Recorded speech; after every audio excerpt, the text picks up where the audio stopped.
Pensi que interessant els aranesi de via manifestació. Que soc camp de Catalunya, perquè si no sigués per Catalunya els aranesi no haurien de llengua pròpia, haurien les institucions polítiques, com el Consell Generau d'Aran, que he reconegut per a Generalitat. Per tant, si no sigués tant Catalunya, o si Catalunya, millor dit, no sigués també els aranesi, no hauríem aquesta reconeixença d'identitat, de país i de poble, no? Pensi que si quedem a Catalunya independent, els aranesi podrem decidir el que volem.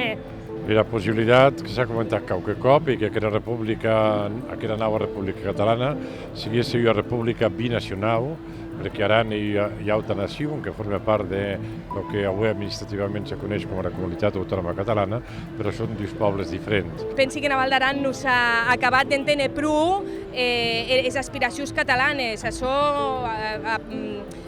va d'independència, evidentment, més també va de drets, d'artenyo un país, un futur millor, les nostres generacions futures. Per tant, qualsevol aranès demòcrata, defensor des idees socials, polítiques, cíviques, pacífiques, doncs que defensi un estat millor, seria partidari de la independència, si no, no s'entendria d'altra manera. Ja no són que per greus econòmics que rebem els catalans de rebotes aranesi, sinó per a manca de llibertats que avui en aquests moments en Espanya. Per tant, qualsevol aranès en aquests moments també hauria d'estar no independentista català, sinó este a camp de Catalunya, que vol Artenya és un poble lliure. Per tant, com a poble lliure, com a poble que hem els aranesi, si bé dia volem Artenya i la independència, dependerà si que dels aranesi. Si no la volem, doncs no hi serà. Si la volem, dependerà dels aranesi. El propi Parlament de Catalunya aprova que en la llei d'Aran els aranesi, en aquest moment, en el moment en què Catalunya se constituís en un estat independent,